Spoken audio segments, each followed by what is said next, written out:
सास ससुर का तिरस्कार। भाभी यह क्या तरीका है, ये क्या कर रही हो आप? माँ पापा के साथ देख रही हूँ दिन प्रतिदिन आपकी हरकतें। भैया के जाने के बाद आप तो जैसे खुले सांड की तरह अपने सास ससुर से पेश आते हैं। आपको थोड़ा भी तमीज नहीं है कि उनसे बात कैसे करती? दीदी, बेहतर होगा कि आप अपनी ससुराल में ही ध्यान दीजिए, यहाँ का मैं देख लूंगी। और आपको अगर ज़्यादा तकलीफ है आपके माँ पापा को लेकर तो आप इन्हें अपने साथ ले जा सकते हैं। मेरे बस की बात नहीं है रोज रोज इनके नखरे सहूं, इनकी सेवा करूं। भाभी, यह कैसी बातें कर रही हैं आप? ये लोग अपना घर छोड़कर क्यों जाएंगे? अगर आपको ज़्यादा तकलीफ है तो आप ही चली जाओ, आप देख लो अपना दूसरा ठिकाना। दीदी हो तो बड़ी, इसीलिए मुझे मजबूर मत करो कि मेरे मुंह से कुछ ऐसा उल्टा निकल जाए जो आपकी बड़ा ही तकलीफ दे। आप रोते हुए अपने ससुराल चली जाइए। इससे बेहतर है कि अगर आपको अपने माँ बाप की तकलीफ नहीं बर्दाश्त हो रही है और यह लोग यहाँ पर ज्यादा दुखी हैं तो आप इन्हें भी अपने साथ कहीं ले जाओ। वैसे भी मेरा रिश्ता बस उदय से था। जब तक उदय थे तब तक उनका सारा परिवार मेरा था। अब उदय नहीं है तो यह परिवार भी मेरा नहीं है। मुझे अपनी ही जिंदगी देखनी है, अपने बच्चों की जिंदगी देखनी है। इनके चक्कर में मैं अपनी बर्बादी नहीं करूंगी। और कितना बर्बाद करूं? भगवान ने तो ऐसे ही मेरा सब कुछ छीन लिया है। कहते हुए रो पड़ी अनीता। भाभी, जितना तकलीफ आपको उदय भैया के जाने से है उतनी ही तकलीफ हम सबको है। लेकिन बस एक दूसरे से प्यार से, एक दूसरे के सहयोग से, एक दूसरे को दुख सुख को बांटकर आराम से परिवार लेकर चल सकते हैं। लेकिन आपने तो भैया के जाने के बाद और भी घर में तांडव मचा दिया है। जिसका जवान बेटा उनकी आंखों के सामने गुजर गया हो उसे आपने और भी खुद दुख दिया है। दिन रात उन्हें खून के आंसू रुलाती है। अरे उदय भैया नहीं है तो क्या हुआ, उनके माँ बाप तो है ना। वह अभी भी आपके आगे ढाल की तरह खड़े हैं। वह अभी भी आपका सहारा बन सकते हैं, आपके लिए कुछ भी कर सकते हैं। लेकिन आपने तो उनके साथ दूसरों से भी बदतर सलूक किया है। देखो दीदी, अगर यह लोग दुश्मन की तरह है तो दुश्मन ही सही। जब मेरा पति नहीं है तो मैं उसके माँ बाप से भी मुझे कोई मतलब नहीं। साफ साफ बता दिया मैंने। अब जिसको जो करना है, जो सोचना है सोच ले। कहते हुए ताव में पैर पटकते हुए अनीता अपने कमरे में चली गई। दीनानाथ जी, सुशीला दोनों ही लगातार अपनी किस्मत पर रोए जा रहे थे। कितना अच्छा खासा उनका हंसता खेलता परिवार था। अचानक उसे उदय का एक्सीडेंट हो जाता है और वो सबको अकेला छोड़कर इस दुनिया से ही चला जाता है। उदय के जाने के बाद से ही अनीता ने एक अलग ही रूप पकड़ लिया। बिना बात के ही वह दीनानाथ जी और सुशीला जी से चिढ़ती रहती, गालियां देती। आए दिन उन्हें घर से बाहर निकालने के चक्कर में पड़ी रहती, क्योंकि अब उसके सास ससुर उसके लिए बोझ लगने लगे थे। वह अपनी जिंदगी खुद से जीना चाहती थी, जिस उसकी जिंदगी बस वह और उसके बच्चों ही रह गए थे। दीनानाथ जी की बेटी आकांक्षा तो अपने ससुराल में रहती थी। भाई के जाने के बाद माँ बाप का दुख सुन सुन के उसे बहुत तकलीफ होती थी। उसने बहुत बार अनीता को समझाने की कोशिश भी की, लेकिन अनीता पर तो जैसे सास ससुर को घर से बाहर निकालने का भूत सवार था। बिल्कुल अनीता समझने को तैयार नहीं थी। लेकिन आज तो अनीता ने हद कर दिया था। आज जब आकांक्षा को उनकी ससुराल में दीनानाथ जी का फोन आया तो दीनानाथ जी रोते हुए आकांक्षा से कह रहे थे, बेटा अब नहीं सहा जाता, आए दिन रोज के कलेश से थक चुका हूँ। यही बूढ़ी हड्डियाँ कितना बर्दाश्त करे। जब से बेटा गया है तब से बहू ने हमारा जीना दुश्वार कर दिया है। कहते हुए रो पड़े थे दीनानाथ जी। फोन पर आकांक्षा को अपनी बहू की हरकतों के बारे में बता रहे थे। बगल में ही उनकी पत्नी सुशीला जी भी बैठी लगातार अपनी किस्मत पर आंसू बहा रही थी। असल में अनीता ने आज सुशीला जी को घर से बाहर निकाल दरवाजा बंद कर दिया था और साफ साफ दोनों को धमकी दी थी कि दोबारा इस मेरे घर में कदम भी ना रखे। दो बुद्धिजान उनके अंदर इतनी ताकत तो थी नहीं कि वह अनीता का सामना भी कर सके। बगल में ही काकी के घर जाकर दोनों अपनी किस्मत पर रोने लगे। उन्हें समझ में नहीं आया कि वह जाए तो जाए कहाँ। काकी और अलग बगल की औरतें भी अनीता के बारे में अच्छी तरह से जानती थी। कोई भी अनीता के मुंह लगना नहीं चाहता था। काकी ने दोनों को समझाकर आकांक्षा को फोन लगाया था। तब दीनानाथ जी ने आकांक्षा को सारी बातें बताई थी। माँ पापा की ऐसी हालत सुनकर आकांक्षा तुरंत ससुराल से चल देती है और सीधे काकी के घर ही जाती है। वहाँ दीनानाथ जी और सुशीला जी दोनों ही बेटी को देखकर रो पड़े।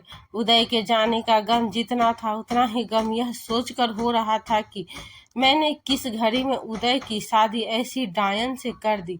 हम तो बेटे के जाने के बाद ऐसे ही टूट गए है। बची खुची हिम्मत यह औरत तोड़ रही है। अब हम कहाँ जाएंगे? इससे अच्छा तो उदय के साथ साथ हम भी मर गए होते।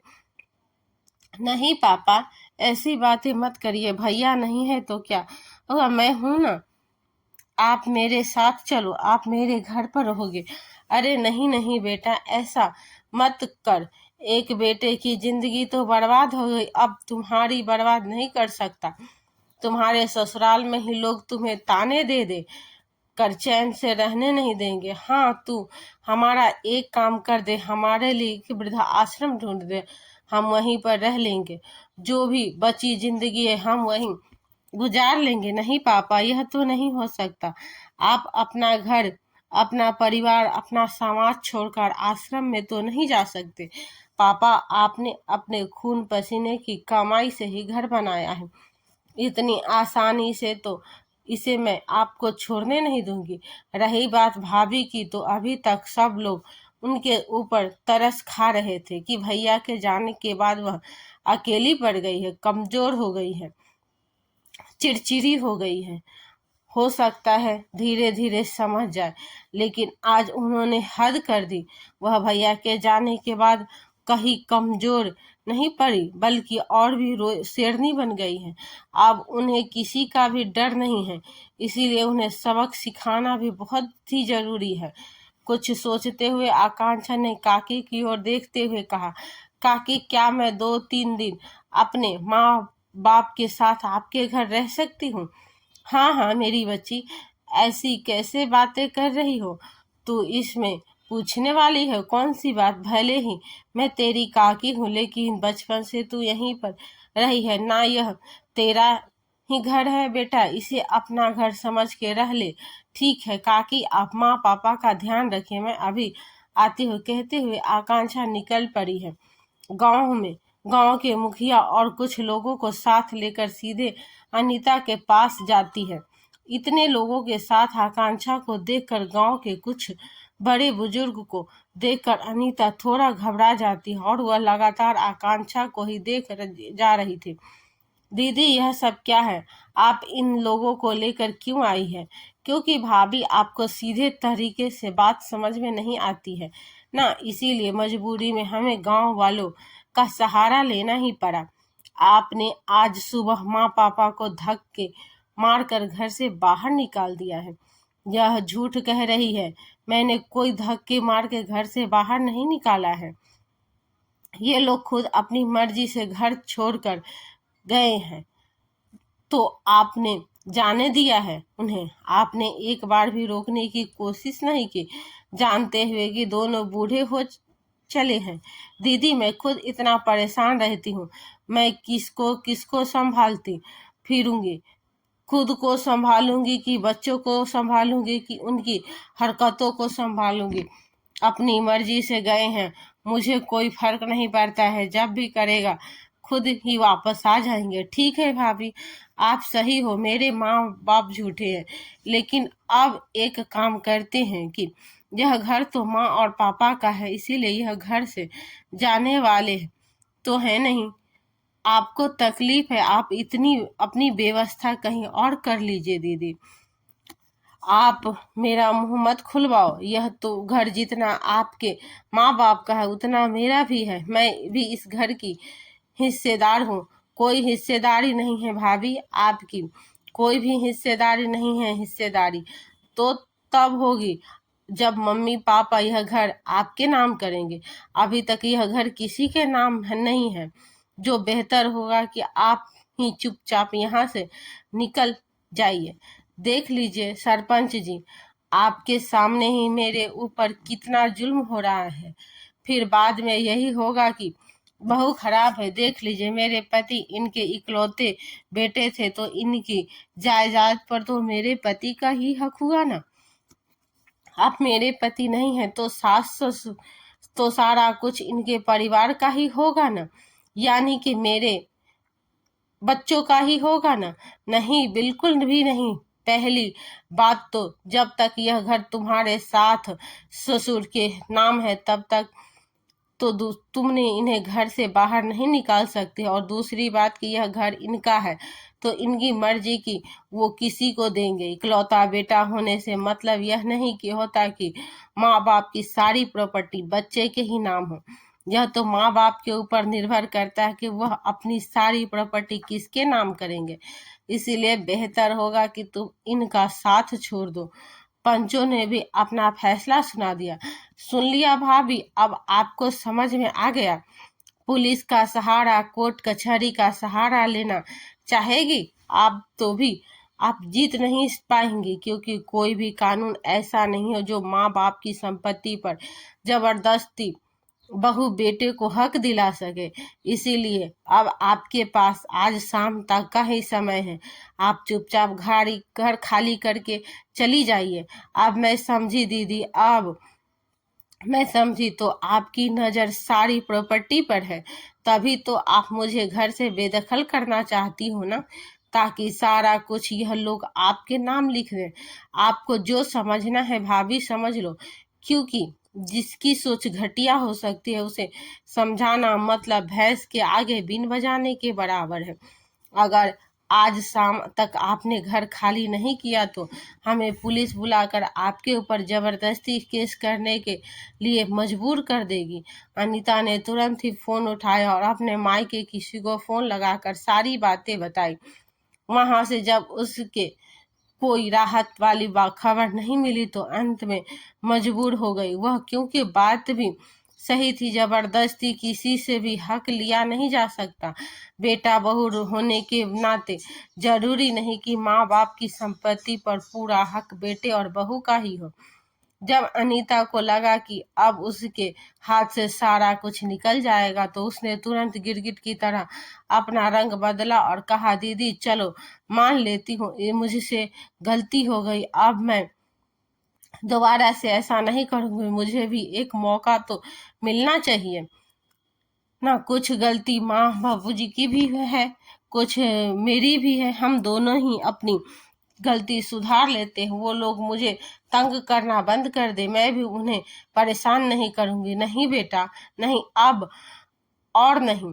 तभी पीछे से आती हुई सुशीला जी बोल पड़ी, अब मुझे इसके साथ नहीं रहना। मुझे इसके ऊपर बिल्कुल भी भरोसा नहीं। अभी ये लालच में ऐसा बोल रही है, सबको देखकर जैसे सब चले जाओगे तो 2-3 दिन के बाद ये फिर से शुरू हो जाएगी। मैं अकेले ही बना लूंगी अपने और अपने पति का खाना।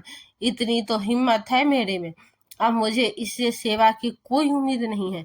मुझे बस रहने के लिए मेरा घर चाहिए।